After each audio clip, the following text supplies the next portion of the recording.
Welcome back, friends. Thanks for joining me once again, Chef Patty's Kitchen on the Carnivore Hippie.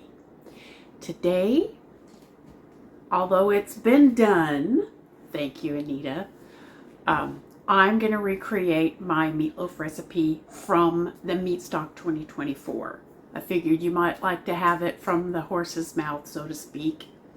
So, we're going to get right to it with no further ado. So the first thing we're going to do, friends, is we're going to make our gastrique. Now, this gastrique is going to be a little more intricate than the gastrique I made at the Meatstock. And the reason is because this is how I like to do it. But the gastrique that I made at Meatstock only had sweetener, red wine vinegar, cloves, and salt in it. And you can certainly do it that way. Just leave out everything else except the salt, the sweetener, and the cloves and the red wine vinegar. But this is a little more complex. This is something that I like.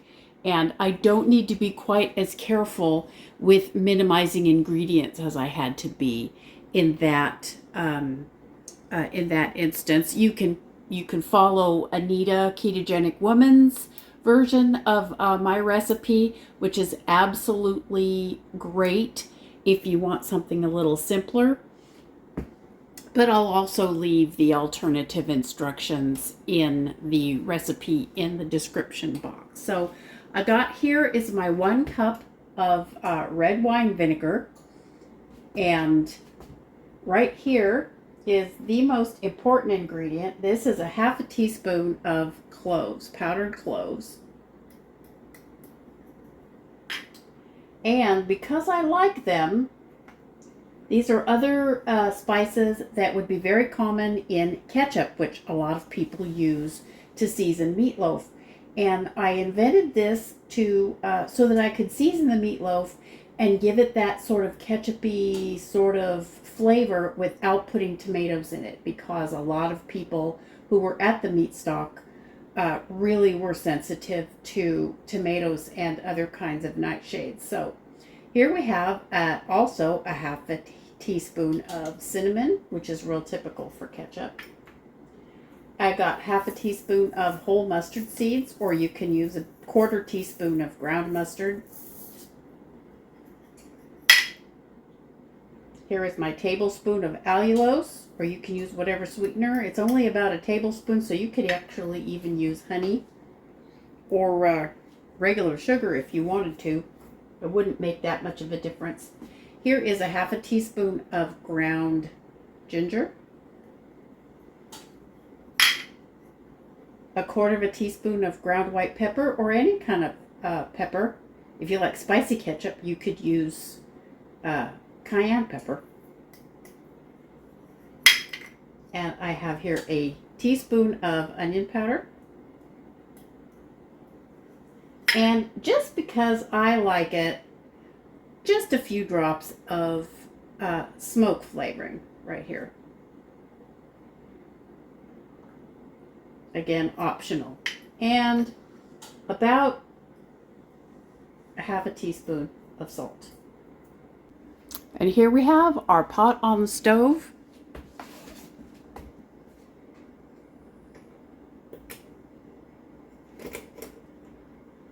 We're just going to start that off, and we're going to bring it to a boil, and it's going to simmer for probably 5 or 6 minutes, maybe a little bit longer than that, until the volume of the red wine vinegar is reduced by about 1/3. So we'll start off with about a cup of vinegar, and we're going to wind up with about 2/3 of a cup.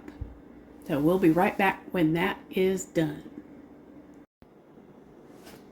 I just wanted to address a little bit that this meatloaf recipe is absolutely variable. You don't have to use any of the seasonings that I used.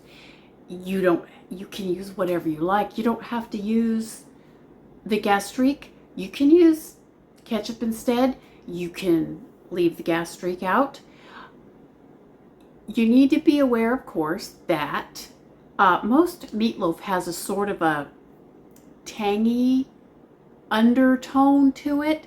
That's part of what makes it so delicious. And if you just leave the ketchup and the gastrique out, it's going to taste like a big meat patty. And if that's what you like, well, you go for it and you do that.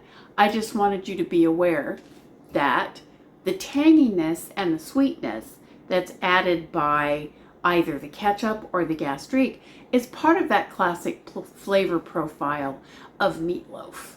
And it's part of what makes it so enjoyable. That savoriness combined with the spiciness, combined with the slight sweetness of the condiment is what's going to make that meatloaf have what they call a roundness of flavor. And what that means is when you take a bite of it, you taste it all the way through your mouth. You taste it in the front of your mouth, you taste it on the sides of your tongue, and you also taste it in the back of your mouth. And the scent of the cloves and the vinegar and the Worcestershire sauce is actually going to hit your nose from the inside of your mouth. And that's actually a really significant aspect of your taste. That's why if your nose is clogged up, or people who have had COVID don't really taste very well because their nasal passages are kind of blocked off. People who have allergies sometimes lose their sense of taste too. So as I have said before, you season your food the way you like to, but if you decide to leave everything out, don't be surprised if it's kind of bland. That's it. But you do you. So while we're waiting for our gastrique to simmer, like I said, it can take anywhere between 5 and 10 minutes depending on how quick you boil it. But we're going to proceed while we wait with mixing up the rest of our meatloaf. What I got right here is 2 eggs, obviously. This is 2 pounds of ground beef. This is also our Ancestral Foods ground beef. Our friend Leo from the Meatstock 2024 that you met on Anita's channel also. 2 eggs. Here is our 3 tablespoons of dried minced onion. I used dried onion mostly because convenience and the volume of people that we had to feed in a limited amount of time. But this is actually very convenient. A lot of people react to fresh onion that don't react to the dried onion. This is 3 tablespoons of dried onion that's been allowed to soak in 3 tablespoons of water. And it's soaked about 15 minutes, and you can see that all the water is been soaked up by the onions. Or you can use about a half a cup of fresh minced onion if that's what you prefer.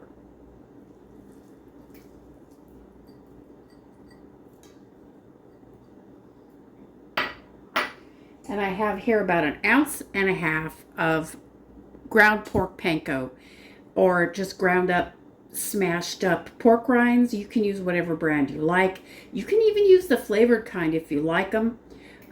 We use the plain ones. Obviously, again, we were concentrating on simplifying ingredients as much as possible, but you use what you like. And this is just plain pork panko. It's a little bit more than a half a cup. It's about 1.5 ounces.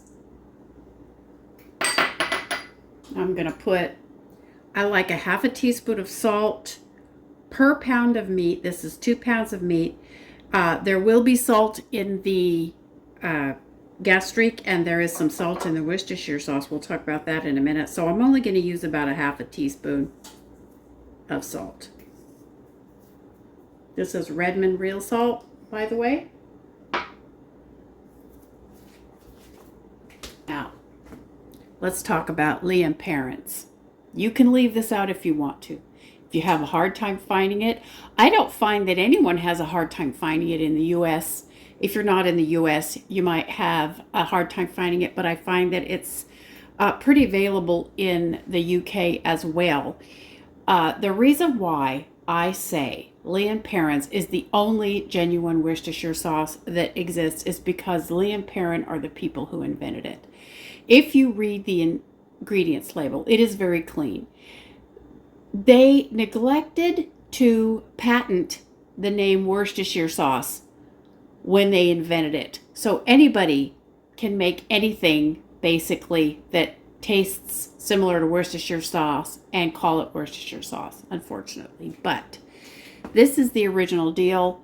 If it doesn't say Lea & Perrins, in my opinion, it isn't Worcestershire sauce. It's a cheap knockoff, generally. Lea & Perrins ingredients are clean, and they've always been clean. And if you want real Worcestershire sauce, this is the only brand that genuinely exists. But as I say, you do you. You can use whatever you want. But if you want the best, it's not that much more expensive just to buy the real stuff. And we're going to put two tablespoons of Worcestershire sauce in here. Now you can completely leave this out if you want to. But to my mind, this is one of the classic flavors of meatloaf. When I was growing up and my mom made meatloaf, which my dad loved, it always had the Lea & Perrins in it. And to my mind, it just doesn't taste right unless you've got the Lea & Perrins in there. Now you can see that our gastrique has reduced. There's a 2/3 mark on this cup right here, and you can see that the level is right there.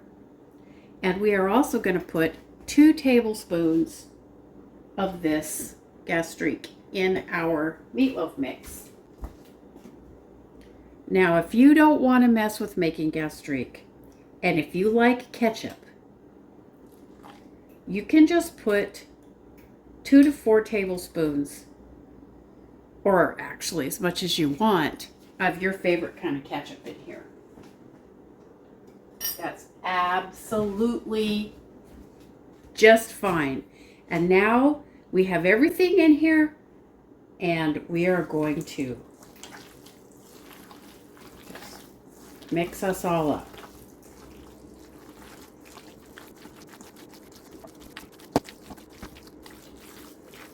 You may find this is somewhat looser than traditional meatloaf mix. That's because there's extra eggs in here, and the reason why we need extra eggs is because there's no starch. Typically, you'll have breadcrumbs or cracker crumbs or oatmeal or something like that, and the starch actually absorbs water, and it actually creates a binder for the meat, so it'll be denser, but it'll still hold together. Without the starch, you need the extra eggs, so that makes the mix a little bit looser and more liquid.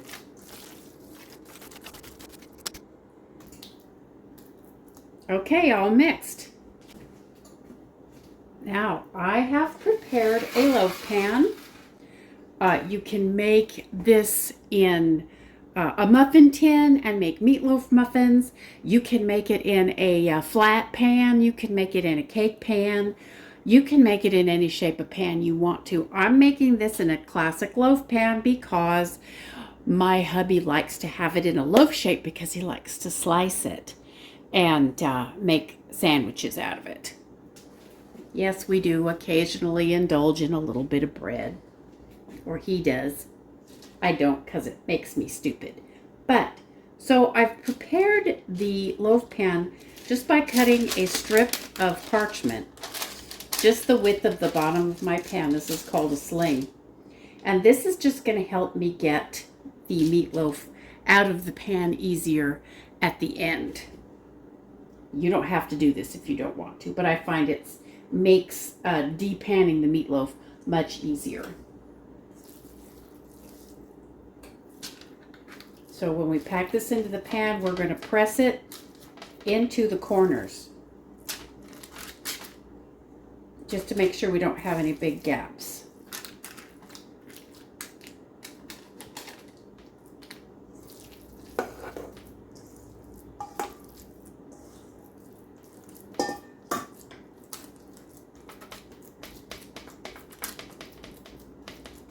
I could have probably put 3 pounds of meatloaf in this pan. And I have it on a small sheet tray just because I find it easier to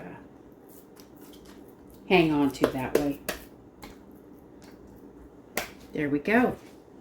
Now, friends, it's time to put our meatloaf in the oven. We, of course, have preheated our oven to 350 degrees. And once we put our meatloaf in, it's going to bake about an hour.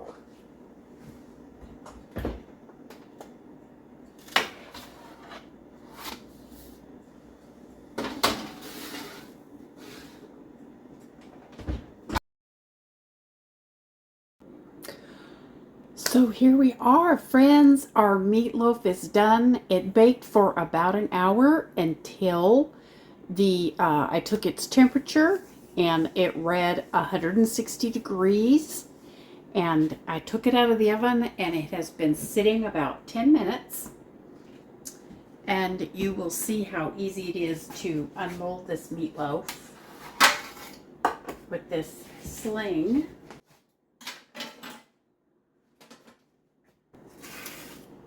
You just lift it up.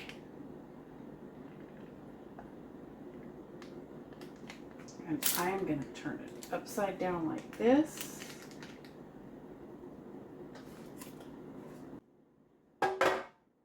And now, just because I like it, I am going to glaze it with a little bit of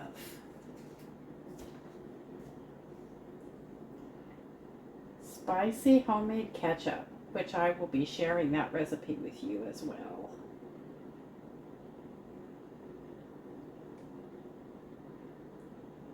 As I have said before, if you don't do tomatoes, you just skip this part.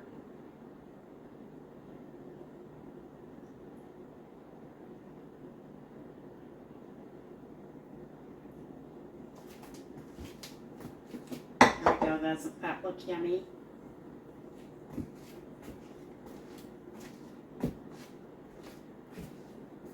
Here, let's get the lights coming in now in a way that it wasn't earlier. Let me fix this.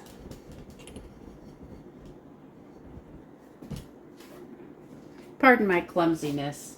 I am learning as we go. There we go, that's better.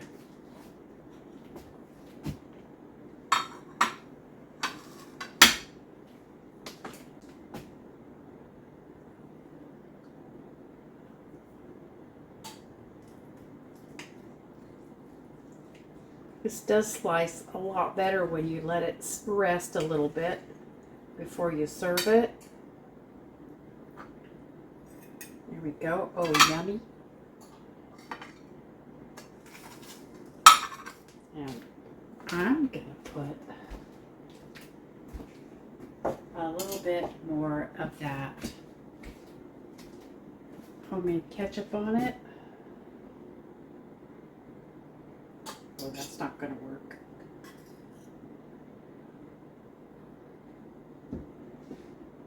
There we go.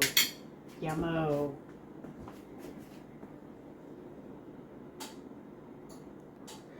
And so here we are, friends. Look at that. We're going to taste it.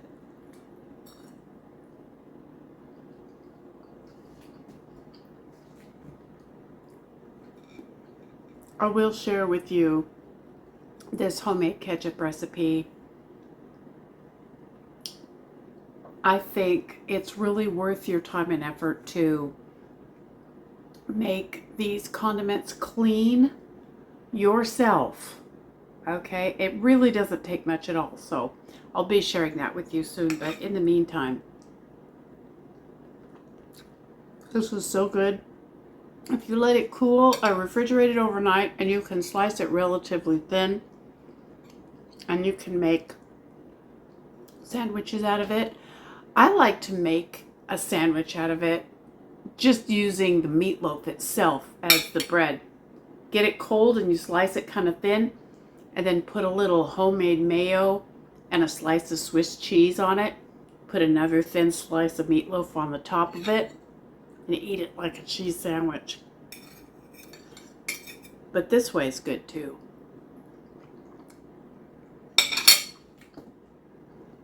So there you have it, friends. That's my version of the meatloaf from Meatstock 2024. As I've said, you can make it as fancy or as simple as you like. You do you.